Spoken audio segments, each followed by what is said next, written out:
All right, ladies and gentlemen, boys and girls, whatever you call yourself, we're back in the studio today, and we have a special guest. But first, I'll introduce the mechanic, Scott Slaman. Scott, thanks for coming on again. This is episode 6. But today's special guest is our friend here, Ali Raza.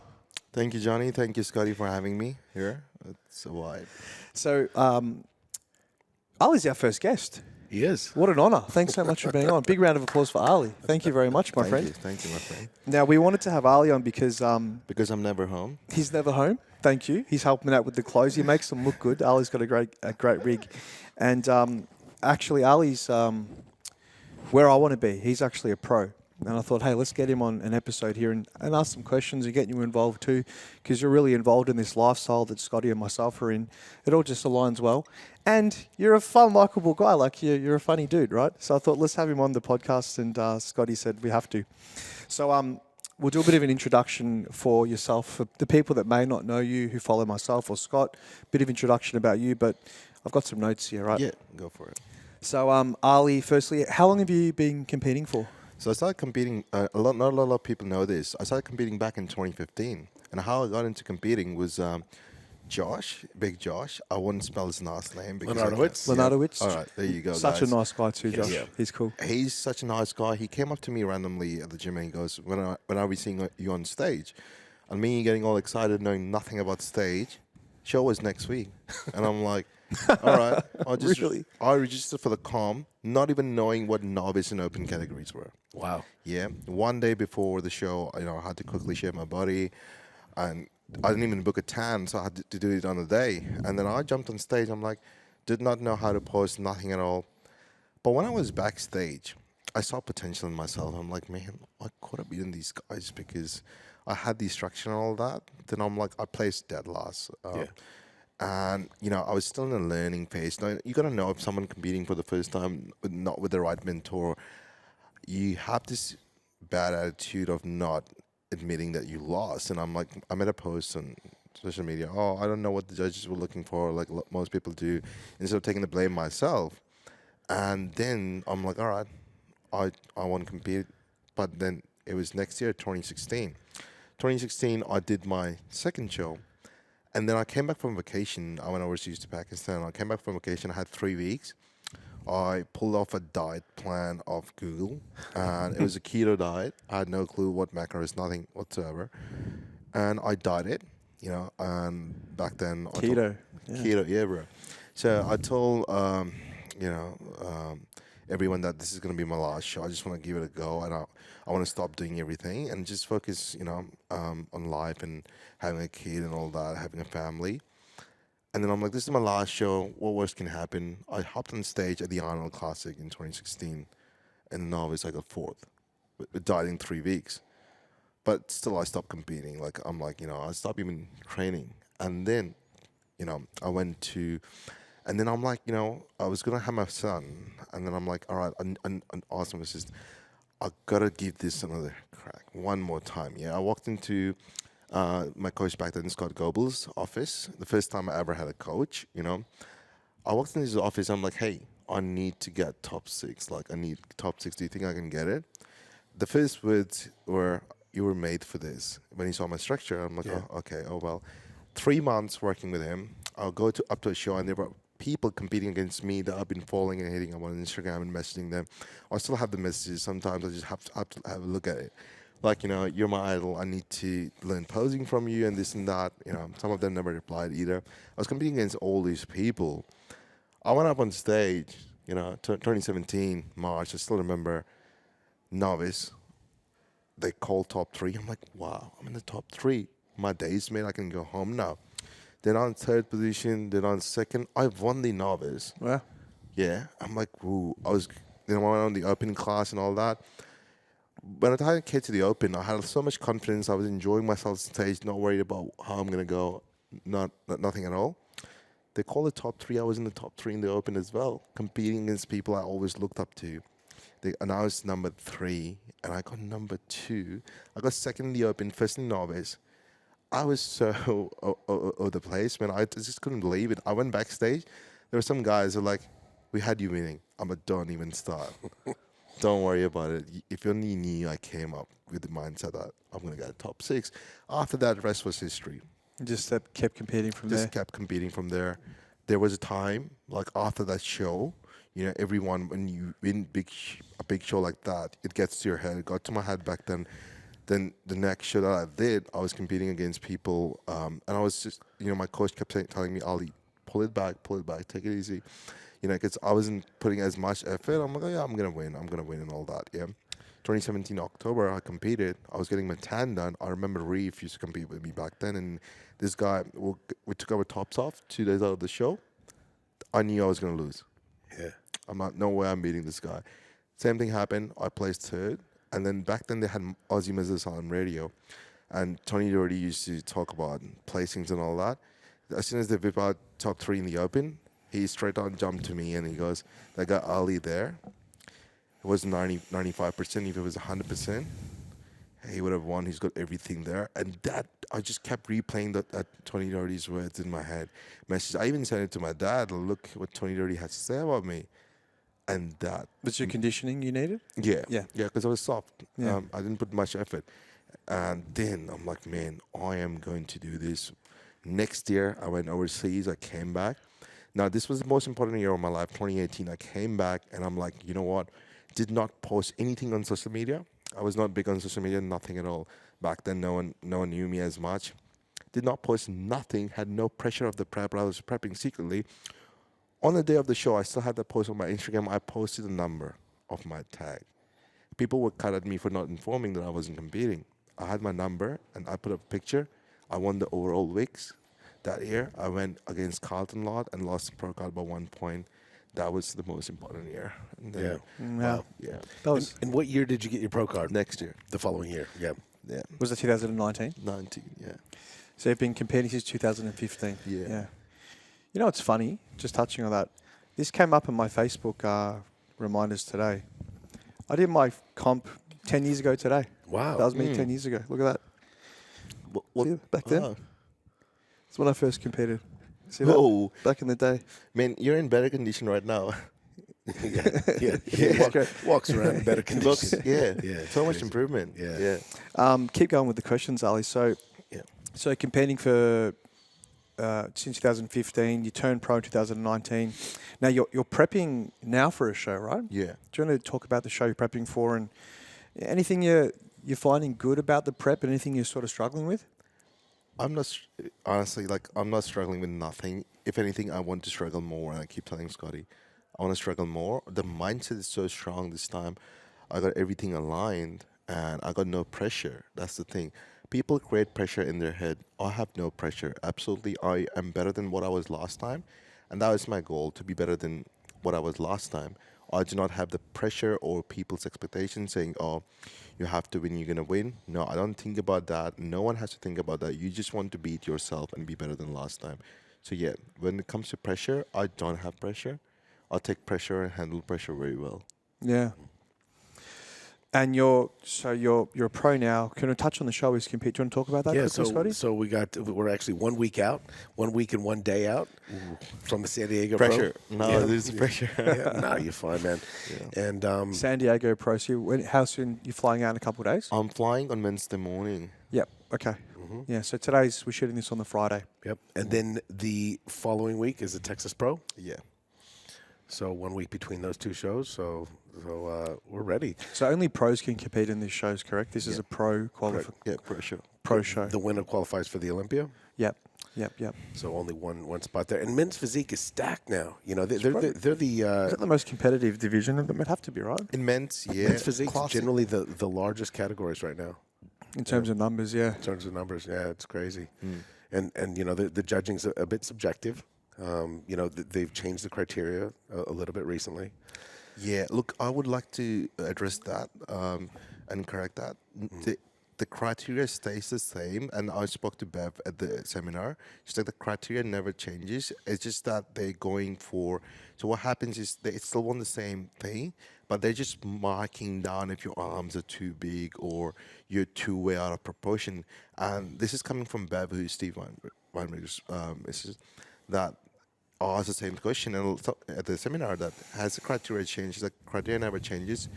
the look is just how we going for. Like Well, they pulled it back. Pulled it back So what is what, the what right happened? The criteria never changed. Yeah. But what happened was the Weight guys were caps, getting yeah. bigger and bigger and bigger and bigger. And Ollie's not a massive guy, and you know it was actually, you know, and now they've changed it. So they've gone. You're massive to me. All right, we're gonna put some weight caps in place. Yeah. They haven't officially done it, but they're starting to measure and height versus weight for people, and they said it's going to come in at under what the classic weight cap is. They haven't put specifics on it yet, and we've seen how they've judged over the last 6 months, and they've the guys that have the big bodybuilder kind of physiques and big arms, they're actually marking down, and the smaller guys, really good conditioning, tight waist, aesthetic. They're doing better. like Ali. Like Ali, yes. That's you, man. Yeah. Yeah, Tiny waist, big cap shoulders. Arms are big, but not too big. yeah, Yeah. yeah. So, you know, how do you feel about the weight caps coming in play? I'm all for it. I'm all for it because here's the thing: you need to have a weight cap because in the same division you'll have people competing who cannot even make the classic weight cap. So Tyler Mannion is actually doing a really good job since he's come into action. He's young, driven, energetic. He's bringing all this. You know, he's making videos explaining judging and all that. I love that. Saw that's that. good. Yeah, I saw that yesterday. Yeah. Yeah. Because people, you know, often scratch their heads and wonder, Yeah. you know, why did this person, you know, place the way they did? He explains it all, and he also explains it. Sometimes, you know, what we're seeing in the photos and videos isn't necessarily what you see on the judging table. Like if you've been to a lot of bodybuilding shows like we have, if you're sitting behind the judges, you see something very different than, you know, than these armchair judges on social media. You know, you don't see the graininess. I'm speaking also from open bodybuilding. You know, some of these guys, you know, when they move under the lights, the video pictures don't necessarily capture what actually goes on underneath the skin. You know, it's crazy. It's just funny how people just shit on hard work of athletes just by looking at pictures and all that. I can whip out 6 pictures of myself that where I look shit compared to the next guy, but I won that show. It's just like what kind of pictures you pick and choose. Like course, yeah. going back to the IVB shows, I've always sat behind the judges and I've watched it. And then someone whips out a picture and says, "Oh, this guy looks soft." I'm like, I was there right behind the judges. There are other factors in the picture. There's posing, presentation, how you hold your poses. So let the judges do their job. It's easy. Well, if it's a big, massive difference in picture, that's a different story. But then, you know, the lighting, everything matters a lot. Like some pro show lightings are different from, you know, other venues and all that. So it's always, until the end of bodybuilding, we're always going to have armchair judges. That's not going to change. Yeah. Well said. Now, some serious questions. Going to grill you a bit, okay? Okay, cool. Okay, so now, looking at your social media bit, and I spoke to Scott about it too. Looks like you like to party a bit, right? Yeah. Would I be wrong in saying that? No, absolutely correct. Okay, Yeah. so But I'm in the mood to party right now. here you are, no. Yeah.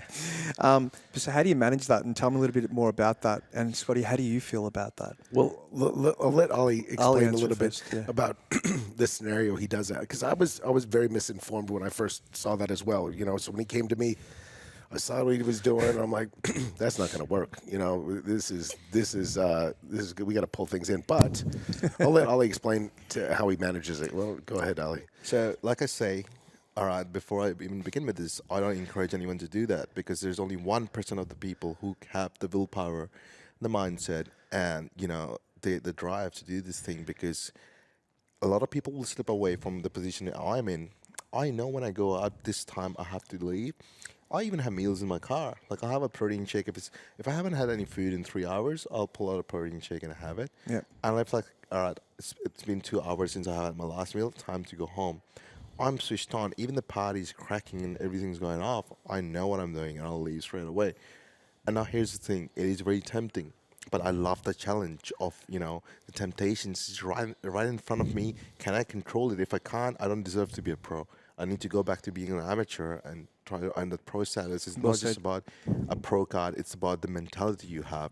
I love the challenge. And now the reason being why I go out during prep, I'll put it this way. I went out every single weekend up until 1 week before flying, except for one weekend where I was home. I was just sitting there hungry, you know, and I'm like, it's 12 o'clock because it's hard to sleep and, you know, on the weekend and all that. I'm like, it's 12 o'clock. If I was out, I would be home by 1. So what's the difference? I'm here hungry, thinking about food, where I can get some steps in, you know, burn some calories. Burn some calories on the dance floor. Yeah. On the dance floor and all that. It's been a struggle last week when I went out. I'm like, oh, it's getting to me. But the music, the people, I'm a people's person. I need to talk to people. I can't be alone. I've been around people all my life, yeah? So I do that. I have very good control. But I've seen people who go, oh, well, we go out during prep, you know, and we can do this, but they can't because there's only 1% of the people. It's very rare. Because they have one drink turns to 2, turns to 10. Turns to 3. They don't sleep. They don't sleep. So as long as there's a criteria that I tell he needs to sleep. That's a huge factor. So as long as he gets in bed at a decent hour, gets his rest and recovery. Now it's probably better that we're in a cutting phase because he's not out there eating or tempted to eat a bunch of shit. And then he actually messaged me the other day saying, can I have a shot of vodka? Like one shot. And I know he will only have one. He won't have one and then another. I said, all right, well, that's about 100 calories, which is equivalent to about 25 grams of carbs or about 100 grams of rice. So you're going to have to pull 100 grams of rice, which is food, which is going to keep you full for that one shot. Do you want to take it? And he's like, yeah, I'll do it. So he did that one shot. That was it. Won't do another one because that'd be another 100. They'd have no food left if that were the case. But factored that in, and it's not enough to like one shot's not going to lead to detrimental performance or anything like that. And that was it. Like the willpower and how to factor that in. Actually, I was giving him shit about partying, but seeing how he is so disciplined and how he enjoys the challenge of saying no and actually does say no. I'm all for it. And I would not recommend this. Like I said, I would not recommend that most people follow this. This is a rare scenario. It's a very rare scenario. Or not, people can't believe it because here's the thing. Even if Scotty said, let's just say, hypothetically speaking, if he said that happened on the shot, I would not. Because I cannot justify replacing 200 grams, 100 gram. And when he said that, 100 gram of rice, I went to my car, I had a scale under my seat, pulled the scale out, pulled the rice, I had 150 gram of rice, I pulled 100 gram of rice out, and I had exactly 50. And my mate was standing behind, he's like, what is this, bro? How? I have voice recording from my mates, like, how do you do it? You know what? How? My how is because I came from nothing to becoming the first Pakistani born pro in the freaking world. It took me a lot. I cried for 2 days when I turned pro because I wanted to be the first, not the second. Now I want to be the first to qualify for the Olympia. And, hopefully win Olympia one day. Like, anything can happen. If I can turn pro, people used to say you can never win a show in Australia. I won. People say you can never win the Nationals. I won the Nationals. People said he will never turn pro. I turned pro. What else? I'll prove you wrong every single step and way in my life. Like, I love proving people wrong, but the right way. What's that saying? The two words that you can't, and then the I am, or watch me. Watch me do it. Yeah. And when I say watch me do it, I don't just say watch me do it and sit on my couch. I'll get away. I'll go on about it. Like, the willpower, it just comes because, you know what? I will tell you guys one thing, how the mindset and the willpower comes is because so many people trust me, love me, put their trust in me, including Scott, And I'm like, man, there's a situation that I want to tell you about the peanut butter sandwich. Yeah. So I'm in my kitchen, and this is the weekend that I did not go out. I'm in my kitchen, and I happen to open my pantry. There's peanut butter sitting. There's a piece of bread sitting. So I replaced the bread with the rice I was having. So the bread tastes so good. I whip it on the bread. Calculating in my head, I'll do extra steps and all that. I put the peanut butter on the bread, yeah. It's all nice and juicy. I put some honey, and I looked at it. Then I looked at it, and there were voices in my head telling me, Scott goes out of his way to train you. Scott goes, and he does so much for you. My family, so many sacrifices. How can I just let it go away with one sandwich? I'm like, I'm not going to keep it away. I just push the sandwich and put it in the bin. He told me that. Yeah. And that's why I said we got to get you on the podcast. I'm like, I could not believe it. And you know what? I didn't want to say it, but I actually cried after that. I just did it because I'm like, first, I wasted food. Yeah. Yeah. There are a lot of people starving in the world before the armchair warriors get into it. Or, you gotta just, because the emotions, I'm like, the reason the tears were like, why did I even let myself get to the point of making a sandwich? Why? Yeah. Why am I so weak? To me, that was weak to me, and that was a challenge, yeah? So I want to get better. Next time I open my pantry, I'll look around and they close the pantry. Don't even stare at it. I don't justify. I fight the voices in my head telling me to eat this, compensate this. No, that's weak. You gotta be strong. You gotta be tough. You came all this way not to eat a sandwich. Yeah, and I really, really, really admire that, man. Because there's people out there with amazing genetics, right? But they don't have the willpower or the determination. Now, he's got good genetics. There are people out there with better genetics. I agree. But I don't know many that have that kind of willpower and determination. So that will go far. Yeah. I loved hearing that story. That's I'm like, get him on the freaking podcast. It gives me goosebumps and like it makes me emotional thinking about it. Yeah. Because there was a time where I used to sleep in my car, barely had food, you know, couldn't afford eggs and all that. Wow. People used to say back in 2012, if they're still listening, a lot of people still follow me and they remind me of the time. And they used to say, I used to live with a couple of people at a housemate. They used to say, why are you wasting your time going to the gym and you have no money? Like, I'm like, one day I'll have money, fame, and everything. Took 8 years after that, but it actually happened, you know. And this is just the beginning. This is the beginning. They get convertible Mustangs in America. No, getting. We'll talk about that later. We'll keep going through the questions. Yeah. So, thank you for that. That's very inspiring for me to hear too. I love hearing that. If you're watching that too, give Ali a follow on Instagram. We'll put his tag in the captions below. All right, now some people put in questions for us, so we ask the questions, and you feel free to answer them. We can all put a bit of input in. But Scotty, we'll start with you if you like. If you could tell yourself one thing when you started gym, what would it be? Well, I would say, and this wasn't as much of a factor when I started as it is now, but I would say, especially with social media being so prevalent now, I would say don't compare yourself to anyone else. It's your journey. You know, just keep making improvements because, you know, even people that come to me, they show me pictures of other people. They're like, I want to look like this, that, and the other. And the projections out there that people put is you know, a lot of it on social media, as we know, is not real. And to try to compare yourself and live up to that can be detrimental. So I would say that. It's hard not to do that though, isn't it? Ali, yourself? One thing you tell yourself one thing you could tell yourself when you started gym, what would it be? Get a coach. Yeah. Get a coach. If I had a coach since the day I started, I would be 5 years ahead. Yeah. Don't listen to your mates. Get a coach. Yeah. Yeah. And look, one thing we didn't touch on real briefly is how has this prep been different? Because this is your first prep with me. How has it been different from your other preps? Than your previous preps? I've been very fortunate, you know, even with my previous coach, Scott Goebel, to have a really good connection with my coach. So I was with Scott Goebel for 7 years, and I had such a good connection with him. And then, you know, we became friends in the end, and I'm like, oh man, like it wasn't like he was like a dad figure to me, and I'm like, you know, I'm like Scotty and I knew that okay, it's time for Ali to be someone who's strict and all that. It's Scott, you know, when I was Scott, it was just like he would say no to so many things. Strict, like a strict dad. Strict. Things were so much different now. In this prep, I haven't done any cardio. First time ever in my life. I'll be killing myself on the Stairmasters. Yeah. And like, I asked him, can I do cardio? It's like, nope. You're moving around enough. Yeah. And you keep, if you're making progress, we don't need to put too much extra stress on your body. If your body's been very healthy, sleep's been so much better. I haven't slept like this in a very long time during prep. The mindset, you know, we've been communicating very well, seeing each other.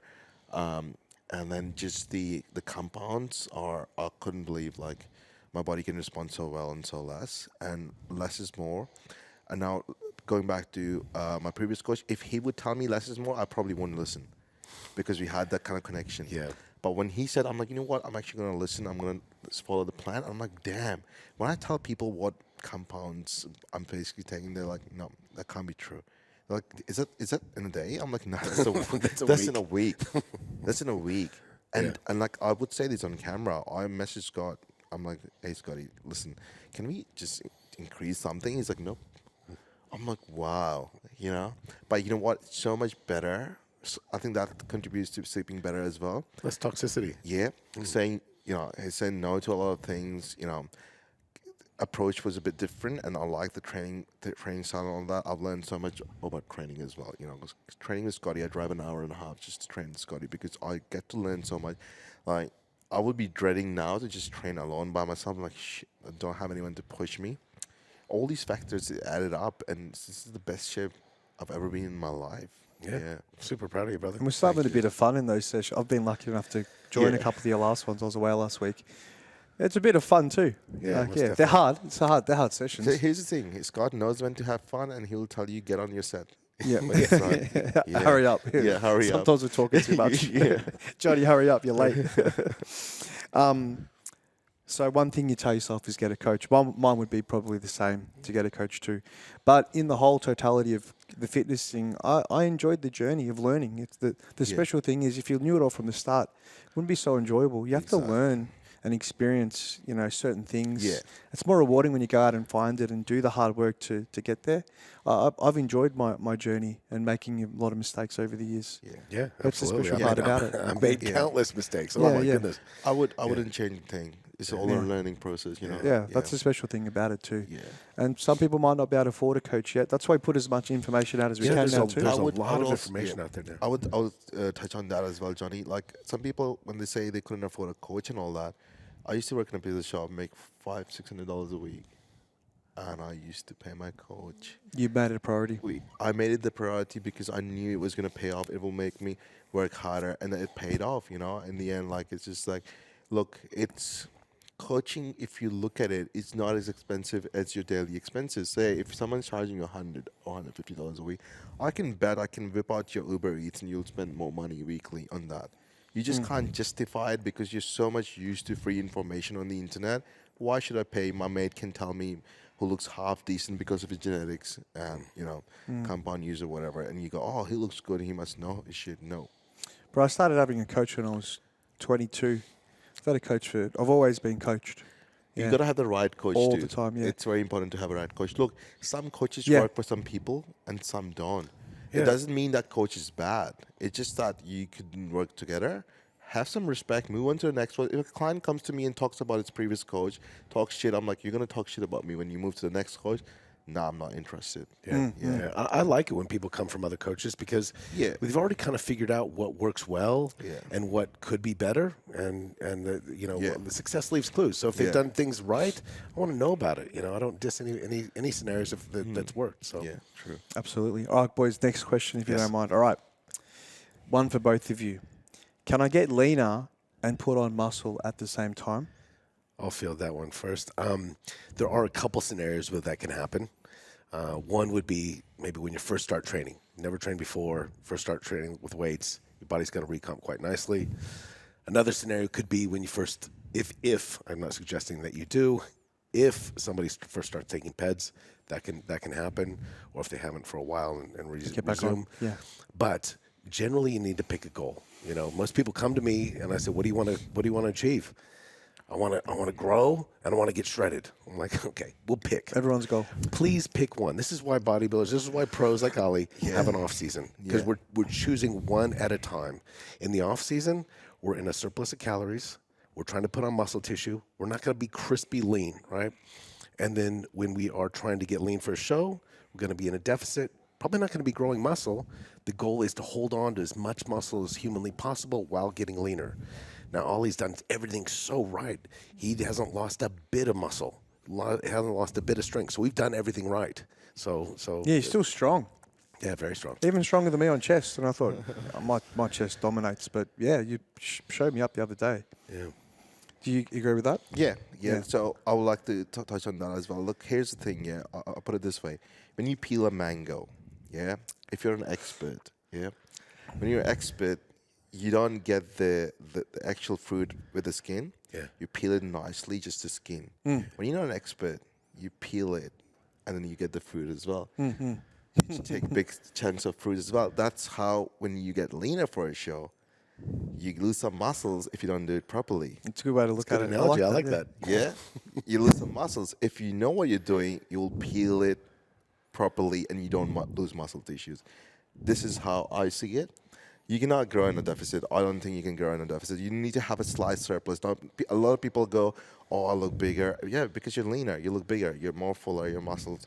Like I look bigger now than some part of my off season, but doesn't mean I only lost like 4 kilos, 5 kilos from my off season.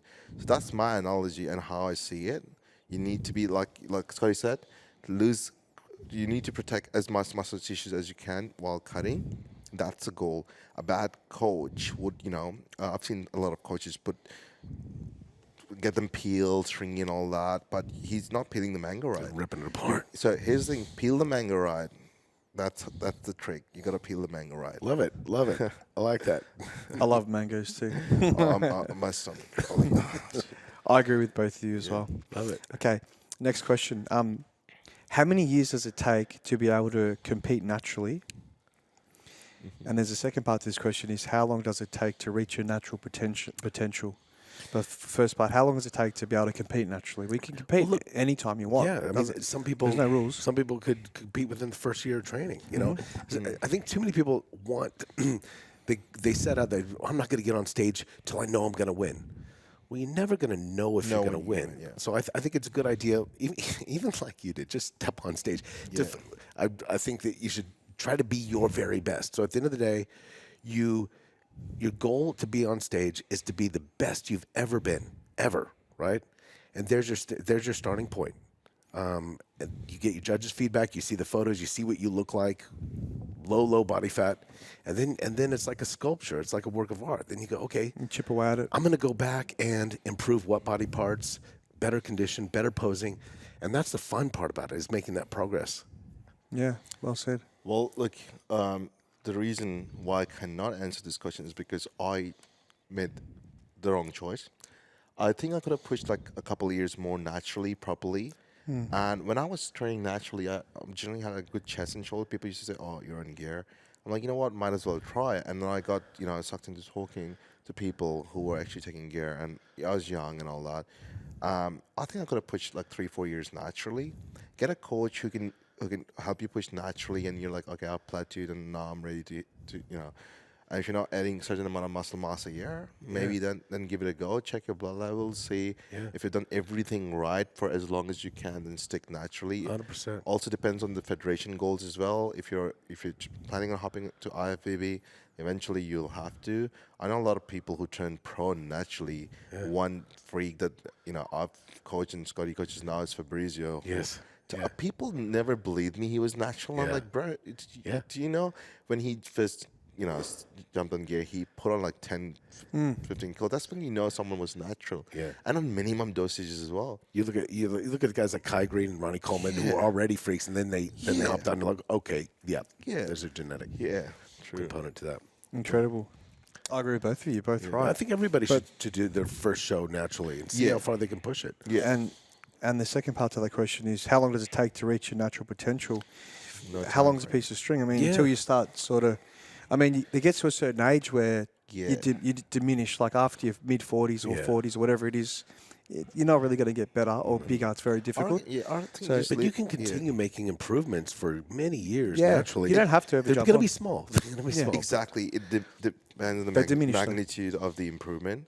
And then you consult with your coach and say, okay, what do you think? Because you will keep making improvements. It's just like as you get older, it decreases. And then you're like, all right, at this point, I'll give myself 5 years that I want to compete. And then you start, you make a choice. Beautiful answers. Okay. Does Scott have any places left for coaching available?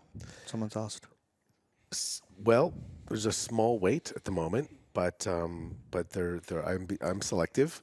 So all you got to do is message me, and they can message you on Instagram? Yeah, that's fine. I don't have a form up there, but just send me a message. And what I like to do is have a chat. So, you generally call that person and find out what they're wanting to achieve, and time frames, things like that as well, and figure out if it's a good match.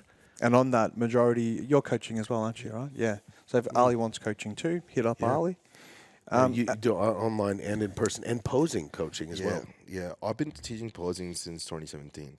And not a lot of people know that I just kind of learned posing myself. And I'm like, you know what? Then I just started discovering. I've worked with so many people that I know So I play with their psychology. If I know they're flexing too much, if they're from a bodybuilding background, I make them with Men's Physique relax and flow into it. It's all about the flow. So yeah, If you're, yeah, I definitely recommend it because a huge factor for Men's Physique is presentation. and I've been running the Pro League workshop for 5 years in a row. For posing? So I go to Tony and the judges and speak to them all the time what they're looking for. And I highly recommend people attend that posing seminar as well. It's a matter of respect and supporting your federation, Yeah. your country as well. You know? I like that too. Yeah. And your posing's majestic. And the bathroom went into the other week. That posing you did, that was phenomenal. Yeah, Thank I was you. getting a bit of wood. It was amazing. That's awesome. Yeah, so both available for coaching. Don't hit me up for coaching. Now, what's your thoughts on the weight cap? We spoke about this before on Yeah. Men's Physique. Mhm. What do you think it'll be? I think it will be, I think from what I've heard, like 10, 12, or maybe 20 lbs less than the classic weight. So let's give two You to think 10 that much pounds. less? 10, 12. Well, they've actually just increased the classic weight. Yeah. So I don't think it'll be much. My personal opinion is because what Tyler said was they're going to put a cap on it. It will be less than what the current classic is. So Give and take 2-3 kilos. Yeah. Give and take. Like I think Yeah.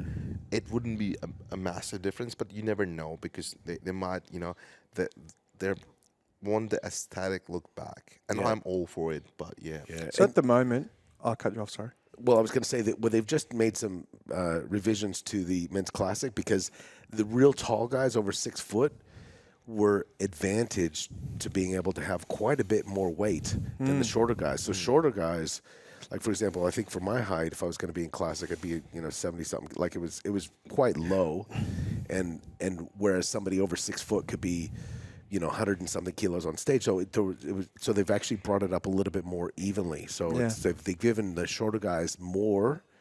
They've given the taller guys a little bit, but not as much. So now there is no weight cap, is that correct? In Men's Physique, Yeah. no, there's not, but they're going to put it in It's play. amazing, isn't it? I don't think it'll change the placings what they've done in the last 6 months anyway. So it'll still be the same people. Yeah. It'll just be a more clear definition of okay, don't even kind of bother getting on stage if you're going to be this. like- And they've even said if Men's Physique, you shouldn't be able to stand next to a classic guy and hit a front double and look like you compare. yeah. You should be okay. That's classic, and there's Men's Physique. They're not really comparable. I mean, like few Olympians, including Jeremy Bondia, he's got a feedback that he's got to break in tricep size down. So that tells you something because Bev mentioned it to me in the last posing seminar that a difference between a classic physique guy and a men's physique guy, arms. Yeah. That's coming from them. Yeah. Yeah. If your arms are bigger than your shoulders, then you got a problem. Yeah. Yeah. Wow. And also, your back for Men's Physique, I don't think can be too good. So if you have a good, thick, that's one wide, thing. Yeah. crazy back, they're going to give you the thumbs up on that one. Yeah. They love So a keep good working back. on the back. That's what I'm aiming for in the off season as Yeah. well. Yeah. Incredible. Okay. Any thoughts on ALDACTONE for peaking a client? So ALDACTONE is diuretic. It's a potassium-sparing diuretic. In the past, people have used ALDACTONE. Kind of the bro way of using it was, starting at like 7 to 10 days out, titrating it up all the way through the show, having that flushing effect. I'm not a fan because if you're going to do some kind of carb load, you're going to have a real hard time pushing carbs into the muscle if you're using a diuretic at the same time. Now, I would prefer not to use a diuretic at all. And the biggest problem with diuretics, people are like, I'm just going to have a diuretic, thinking that's just going to make them look better, right? But a lot of people can look worse because the problem is you don't choose where you pull the water from. So a diuretic will pull water from the muscle and subcutaneous. If you could pull water just from subcutaneous, game over. That'd be nice. We'd all peak perfectly and everything. There would be no issue ever. But if you pull water from the muscle and the muscle is flat, you're going to look worse. You're actually going to look softer because the muscle's not pushing out against the skin. So you want the combination of muscle pushing out against the skin. You don't want much water subcutaneously. So that's if at all possible, I wouldn't use a diuretic, and I definitely wouldn't use a ALDACTONE for that. I have the same opinion. Well, you got to know one thing and you got to understand one thing. Your body is made of 75% water. And like Scotty said, you don't pick and choose where you lose water from. Now, back in the days, bro science and all that, they used to use diuretics, stop water and all that. And they'll look flat and stringy, but they'll still look clean. They kind of wanted this look. And now, peak week is so important. They want the perfect balance between being full, nice, and dry. And if you understand your diuretics in your body, you can pull it off. Like Scotty said, you don't need a diuretic. In some cases you do, but you don't actually. If you can pull it off, you look better. Because I have had situations where I looked better the next day because of the kind of water. It gets to your head. Oh, I've just had a diuretic, so I'll piss all the water out. So I got to stop drinking water now. You keep drinking water. Yeah. Your body pulls on water from the muscles. That's the worst look you can have because then your midsection gets funny, and you need to have like nice full shoulders and upper body and tight midsection, and that's when the water in the right places. And even the sodium levels. A lot of people, they don't understand how sodium manipulation works, and they would just take some sodium out and pull some sodium. Everyone reacts very differently on sodium, and sometimes I play with sodium. I feel really full. If you load sodium and water properly, you don't know how much fuller and tighter it can make you look. So that kind of look, it just comes down to that. Like, I have never personally used ALDACTONE, and I never would for that reason. The reason being, it's like you gotta have it like 1 week, for 1 week in a row for it to work properly. And the other thing you got to be really careful with a potassium sparing diuretic is that's great and all, but some people might experience cramps, right? Exactly. And so what do people do? They don't think about, oh, well, let's have some potassium, right? They're having extra potassium on top of a potassium sparing diuretic.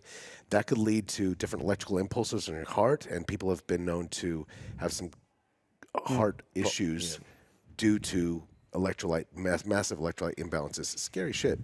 Yeah, it sounds like not it. something to mess with. Stay away from it. Okay, great fun question here. Okay, rank in order of your preference: dumbbells, barbells, or machines. And I'm going to add one: cables. And well, that wasn't part of the person's question, but we'll put it in. I would put that. And cables. Would that technically fall under machines? No, I don't think so. I think Yeah, it doesn't really. No. Yeah, I think it's separate. So I think to answer that question, So dumbbells, barbells, machines, or cables. okay, I would say it depends. So I would say learn your anatomy, learn the origins and insertions of the muscle, and feel what you, and also feeling necessarily doesn't equate to what's working properly, but if you learn the anatomy and understand how the muscle works and how it moves, and you line up. Now there's a lot of machines that work really, really well with your anatomy to get a better stretch and contraction to work the muscle in a very safe manner that is brilliant. But not all machines are for all people because different lengths of humeruses and femurs and everything like that. Cables can be, I like cables quite a bit because you can line yourself up with the cable to work the muscle as efficiently as possible. So you don't want to be going against the line of direction that the muscle is supposed to be working. So this is why the right machine or the right cable movement can be super, super effective, and that would be probably my preference. We do a lot of cable work with shoulders, though. So is the question, do you have to rank in order of what we enjoy more? Or just No, I would say what In your preference, it what would says. you think would be the most effective? That's how I would. Yeah. Because I mean, To me, it's effective. For what I feel effective, I'll rank dumbbells, cables, machine, and then barbell in the end. yeah. What I enjoy doing more, that's like cables and machines I can never get bored with. Yeah. Dumbbells and barbell, just because with the barbell, you're locked in a position, your elbows are locked in a position, whereas the dumbbells give you more range of motion, trains your muscles that you can't especially touch with the barbell. Like, you have to work your stabilizer muscles and all that. And with cables, just more range of motion. You can, like Scotty says, align yourself with it. So you can never go wrong with cables and machines. Like, the more you understand exercise science and all that. But dumbbells will be my first preference, because with dumbbells I can just create any workout, any angle, and more range of motions. Yeah. I love machines for legs, especially. Yeah. Just it lets me to go to complete failure. Yeah. That's why my legs are blown up, bro. Because when I do hack squats or any machine, I can't squat to the intensity I train legs now on machines. Because if I did, I'll kill myself. And I think that's part of the reason why you see, a lot of bodybuilders, now versus when you saw them, 70s and 80s, the legs are just blown up because, so much more machines and availability to work the muscle from, that standpoint. Yeah, exactly. Like I'll go hacks, I'll just go to can't physically move and do a drop set, and I can collapse and no, I'm not going to die. I'm actually safe. You know what I mean? Absolutely. I'm just going to collapse. That's it. But under a barbell, unless there's safety bars there, Yeah. it's a bit difficult too. Yeah. So I really like machines for maximizing the complete output I can do on a movement. Any movement, I can really do that. I'm like, this is why I put barbells last, because most injuries I've ever had was from Probably barbell. barbells, yeah. Chest comes in, locks it, boom, stretches it out. Even your you're gone. back, like barbell rows and all that. Yeah. It's just, I think, there's a place for the, we still do Place for everything. But I love dumbbells for arms. I love dumbbells for arms. Yeah, not that I have any arms. lateral raises and all that. Yeah. Dumbbells. So preference, a bit of everything's good for me. I don't really have a preference. I love it all. Pick the right tool for the job, right? Yeah, exactly. How do you guys optimize sleep? And what are some metrics and methods that you use? I've got an Aura ring here. So what's an Aura ring? Aura ring. This is It vibrates, right? I wish. Is that? Oh, that's the other one you got. Yeah, Okay, yeah. I got him the other one. So the Aura ring, right? This is actually pretty accurate. Tracks your steps, everything like that. But I use it mainly for sleep. So it tracks your REM sleep, your deep sleep, time awake, even tracks your oxygen saturation. The little red LEDs go in and sees how That much. just to your through your throat through through my phone. Bluetooth or something. Yeah. So That's you mad. can see like if you have sleep apnea and you How stop many hours breathing. did you sleep last night? Oh, Put him on. I'll have to check, but probably not enough. 2 hours. It's never enough. But here's the thing. You can see, like, if you take different supplements or if you try a different meditation or whatnot. I think the biggest factor would be to get off your screens before bed. That blue light from your screen is going to inhibit melatonin production. That would be a huge factor. But my sleep score was, let's see, it was. Drum roll. So I was in bed for 8 hours. Okay. Total sleep was 6 hours and 38 minutes. Not bad. So the sleep efficiency was 83%, resting heart rate 69, sleep score was 71, oxygen saturation was 97%, breathing regularity was good, lowest heart rate was 69. So, but it was restfulness. It says pay attention at latency, so it took a little while to get sleep, and restfulness was a little bit, so you could see I never exactly track my sleep. when exactly wake up and go take a pee and come back, and it's all tracked. Pretty cool. I might need to get one of those. Yeah. I just take a few sleeping supplements sometimes. But I take usually I so sleep pretty many well. things. It's ridiculous because Yeah. I've had sleep, and this is actually good for me because then I figure out what helps, and I start with the basics. There's a magnesium. Okay, cool. Then what do I look at? Yeah, like I know Scotty introduced me to a few sleeping supplements, including THP. It Yeah. helps. But before that, I used to take some measures, which I started taking from last year. Was first, an hour before I sleep, I don't open my notifications or DM, only because it could be a stressful message that I don't want to think about any negative shit before I sleep. It does affect my sleep. If I happen to answer someone's call, it's bad news. I'd literally go off at that because I don't want. You can wait until morning when I'm fresh and all that. Yeah, So I try to avoid my that's a phone. good point. All the messages. So my notification turns off at 7 p.m. I don't get even in my preview. Not early. Wow. Yeah. Because I don't even want to see a preview of it because I just don't. I'll open the messages that I choose from people who are right, and then I'll take these steps where I'll keep my phone away, put my alarm on, close my eyes, think about something that's gonna calm me down and put me to sleep. And I have a magnesium pill, and then I have the THP and THP. Let me take the THP too. That's yeah. L-tetrahydropalmitine. Yes, that's the one. Right, Yeah. and what that is that's a dopamine antagonist. Yes. So that racing mind that you get from that dopamine It kind of really stimulate, helps. It does the opposite. In Chinese medicine, they call it the mind silencer. You feel good when you wake up on that too. I'm I think. I'm not. I don't recommend this for everyone. Yeah. But it's, because you're messing with neurotransmitters a little bit. So, but it for some people in the right circumstance, it's all right. So I've got my phone switched to where if after a certain time it goes on to like a night vision, so there's no blue light coming through at all. It's really annoying to look at. You probably don't want to look at it. But it's, I don't know if that came out the red, but it's Can you see that, Johnny? yeah. So it's really not a Matches the shirt. yeah. So That blue light will inhibit that melatonin production. The other thing is, I would not recommend charging your phone in your room. That's going to create a lot of electromagnetic frequencies. If you can turn your phone off completely or put it on airplane mode, even better. So like Scotty, you said that you wouldn't recommend a THP for everyone. Like, do you want to touch on that?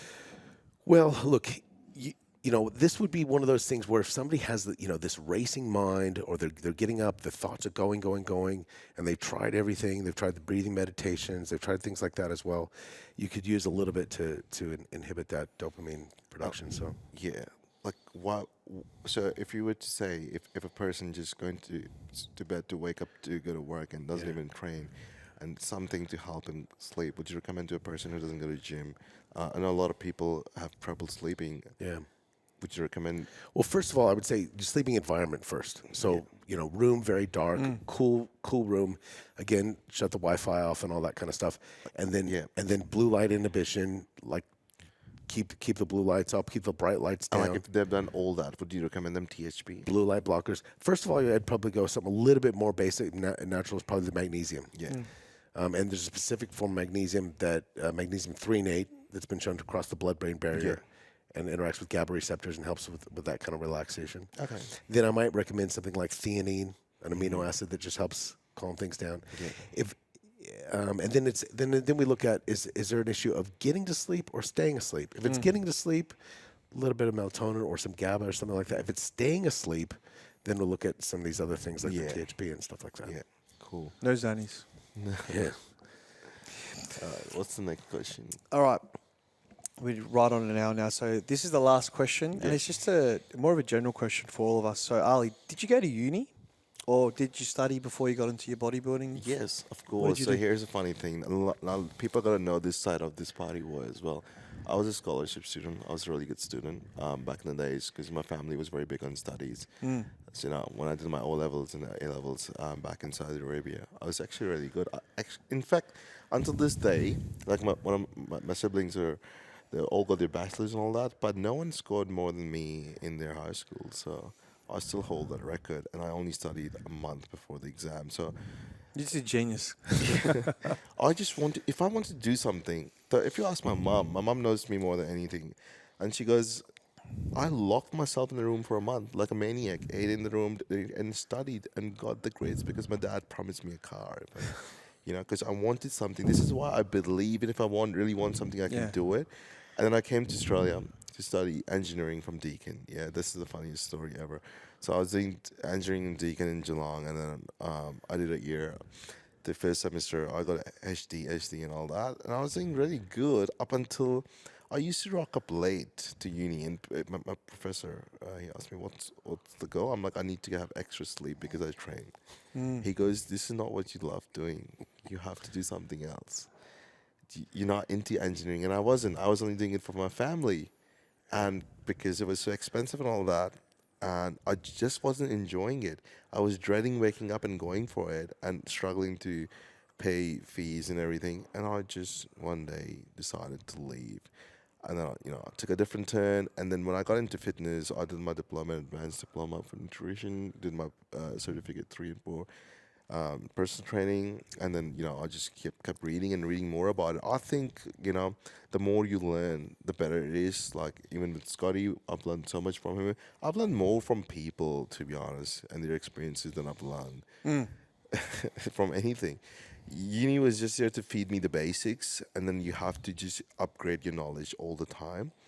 I always wanted I wanted to be a doctor to begin with. So I had biology and chemistry in high school, and I was really good at it. But it's just that puberty hit me, and I was always a public in school, so that just got to me, man. I've always been in the spotlight, and still the spotlight's on me. Yeah. Puberty hit. It's all over. It's all over. Testosterone kicks in. Yeah. Yeah. I went to RMIT after school. I just did a bit of computer science, and I didn't like it either. So I was just working at Macca's and going to uni, and then, man, I wanted to do something else. I wasn't enjoying it. Had no future of where I wanted to be. Just didn't know where I was going. Exactly, man. Like it's just the same. Yeah. It just Yeah, hits you. I I'm was like, doing like computer script programming, Java CC, and all this stuff. I'm like, this isn't for me. And then I met a guy. I was working at Macca's in drive-through, and asked him for a job. And I got into real estate when I was 18, and I never got out.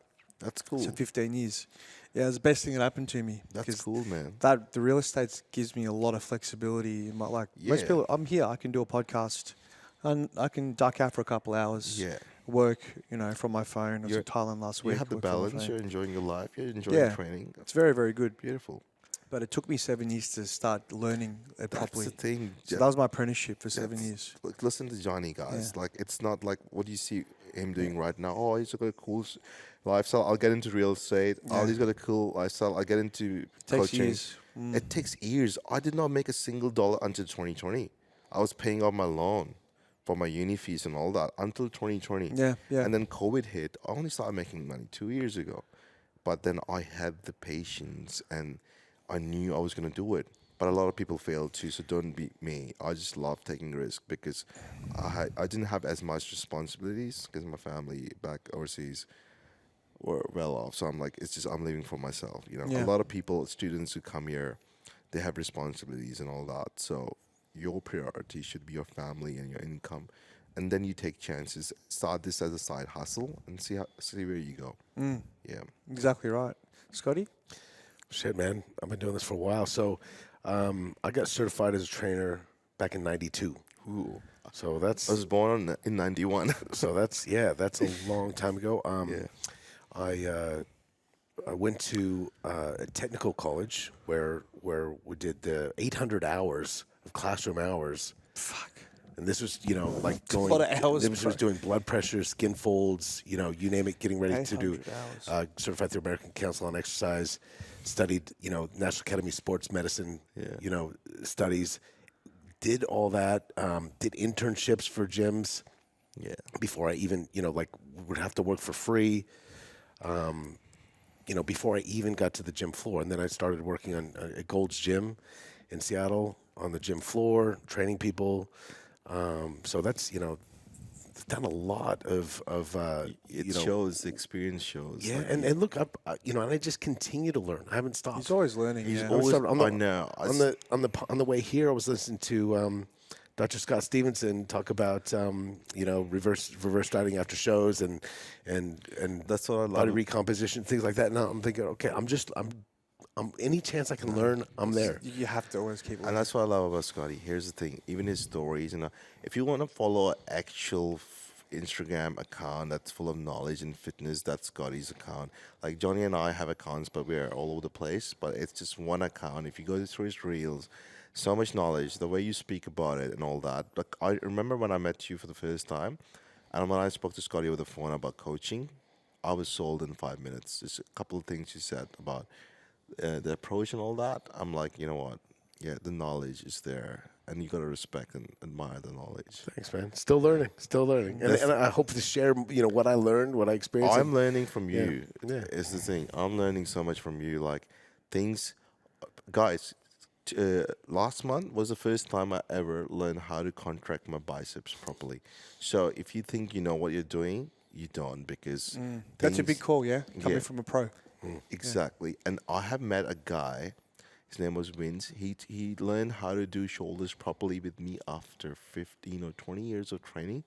And he said that. So there are things, maybe Johnny would learn something, and even Scotty would I'm learn still learning, something. yeah. You helped me with my back last week. Yeah. It was a little yeah. bit just Oh, a different exactly. tweak. yeah. Just a few tweaks. It's not like I didn't have to teach Johnny from scratch. I'm like, hey, how about try this angle? Yeah. It helps. We help each Spot on. other. Amazing. You know, no ego. I can learn from a 16-year-old as well. Exactly. I can learn from someone who's just got his certificate in PT. Maybe he knows something. So if you have an ego, you're not meant for this sport.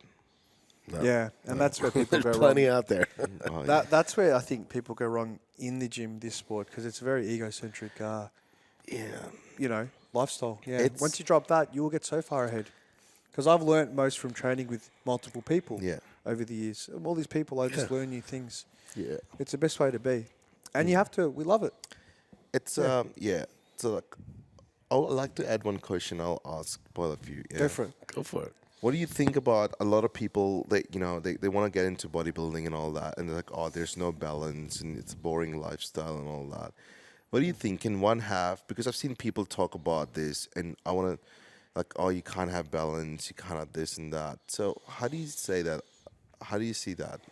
If someone is trying to get into bodybuilding, like, oh, bodybuilders are boring, they don't do nothing. How do you explain? Well, you're a bit of a rarity when it comes to still being able to go out and be social and stuff like that. When I competed, I didn't really want to see anyone. Yeah. And it wasn't because of that I couldn't. It's just because I didn't want to.